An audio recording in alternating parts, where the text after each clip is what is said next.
안녕하세요. 달빛 안전원장 김동영입니다.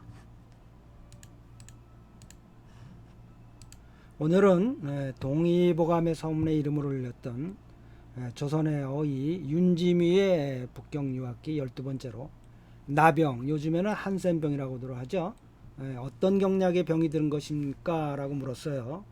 그랬더니 답을 이제 그 선비가 한 겁니다. 나병이라고 하는 것은 바깥으로는 이 코가 썩어 문드러지는 것이고, 기욱이 우리 살덩어리들이 종기 같은 외과적인 상처로 인해서 문드러지는 것이다. 확실하게는 양명경에 사기가 들은 것이다. 즉 양명경에 풍목의 사기가, 풍이 목이죠, 사기가 들어온 것이 명확한 것이다. 왜냐하면 이 코라고 하는 것도 양명경이 수양명, 족양명경이 옆으로 지나는 것이고, 또 뭐예요? 기육이라고 하는 것도 우리 살덩어리들도 또 양명경이 주로 죽어가는 거 아니에요? 그래서 이제 그렇게 본 겁니다.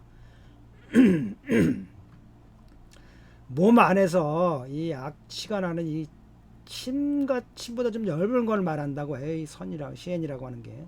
그리고 나쁜 피가 벌레를 같은 것들을 생성하게 하는데, 이거는 어떻게 된 겁니까? 어떻게 된 것인가요? 스스로 자문자답한 거죠. 대저, 고름, 간경락과 간장은 5가지 벌레를 생성하는 것을 주관하는데, 본래는 이 고름에 상화가 있다. 열이 극성해져서 이 상화가 극성해지면 금을 억제한다. 원래는 금이 목을 억제하는 건데, 억제 당하는 것이 거꾸로 억제하는 자를 억제하는 거 우로 모욕한다고 그러죠. 그래서 금의 폐의 기운이 쇠약해지니까 목이 그걸 타고 간목에 금폐를 모욕을 주는 것이다. 그렇게 되면 폐가 열을 받아 가지고 폐의 기를 주관하는데, 그 기가 막지가 못해지는 것이다. 대저, 혈이라고 하는 것은 기를 따라 운행이 되고, 이 침이라고 하는 것은 뭐냐? 침보다 얇은 것들은 이 기를 따라, 기의 운행에 따라 내려가는 것이다.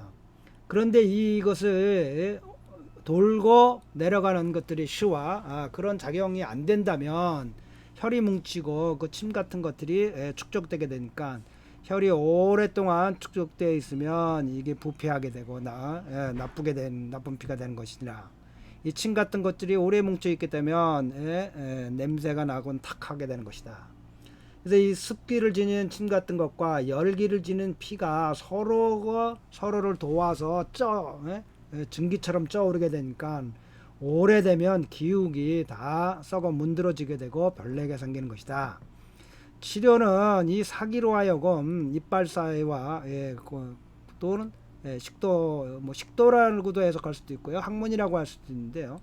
여기는 침 이런 것들과 관계, 이빨 곡도, 식도 사이로 빠져나가게 되니까 모두가 양명경의 맥과 낙이다. 일반적으로 진토가 뭐예요? 비위, 토장부가 비장이죠. 비장과 위가 뭐의 폐예요? 목의 도적들에게 폐에서 나타난 증상이 이런 것들이다. 그러니까 간목이 비위를 친 거죠. 오행에 의해서. 그런즉 또한 혈이 뜨거워진 상황에서 한사를 맞아서 이루어질 수도 있다. 바깥에 한사가 있으니까 열이 안에서 못 빠져나가잖아요. 여름에 노동을 심하게 하거나, 또는 물속에 들어가서 목욕을 하거나, 또는 겨울에 술을 마신 후에 빙판 위를 걷거나 차거나, 또는 서리를 밟고 새벽에 가거나, 또는 물속에 들어가서 그 되면 습한 기운과 안에 있던 열사, 그러니까 바깥에 차가운 그 습사가 열사가 뭉쳐 안에서 꼴똘 뭉쳐서 발산을 못해요. 불사나요. 그리고 풍 안에 추운 기운, 물속의 추운 기운이나 얼음이나 눈이나 이런 추운 군들이 바깥에, 우리 몸 체표 바깥에서 머무르고 있어서 운행이 안 돼요. 그러니까 내외가 모두 뭉쳐져 가지고 이렇게 해서 오래되면 점차 기욱이 부패해서 썩게 되는 것이다. 경에 말하기를 소위 열이 승하면 살이 썩는다는 것이 그것이다. 대저 이증은 어디에 그 중점을 돌려야 하냐면 수족 양명경에 중점을 둬야 되는 것이다. 수족 양명경 즉 위경락과 대장을 주관하는 것으로 거기에다가 또한 비장과 폐 두 장부가 관련이 된 것이다. 왜냐하면 비장은 기육을 주관하고 폐는 피마를 주관한다. 이게 피부가 많이 떨어져 피부의 살들이 막 떨어져 나가니까요. 것 부의 병뿐만 아니라 장부의 병까지 같이 이루게 된 것이다. 경에 말하기를 장과 위는 시장이다. 모든 것들이 모여지는 것이 시장이죠. 그래서 우물 부셔 어떤 물질도 다 받아내고 우물 붓바 어떤 것도 다 이렇게 그 안에 포함하게 되는 것이다. 그래서 그 열독이 우리 그 중에서 장과 위 중에서 축적되고 있으면 그 형태가 바깥으로 나타나게 되는 것이다. 그래서 다친 물이 다 문드러져 썩어 문드러지는 것이다. 치료법은 응당 먼저 양명경을 취한 후에 나중에 다시 태움 비장 수태움 폐와 족태움 비장을 치료해야 되는 것이니 이 또한 본과 표의 의미라 할 수 있는 것이다.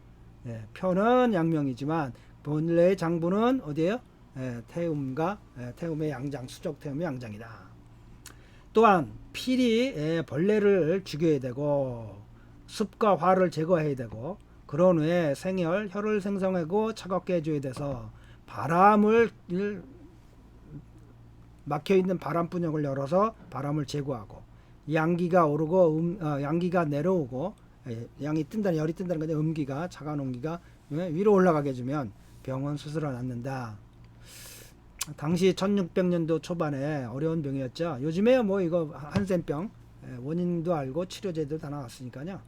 그 당시는 근데 한의학으로 모든 걸 치료해야 되니까 이 경락의 개념으로 이해하고 병의 본질을 이해하려고 노력했던 거죠. 그러니까 노장으로 말하면 어떤 장부가 해당이 되는지.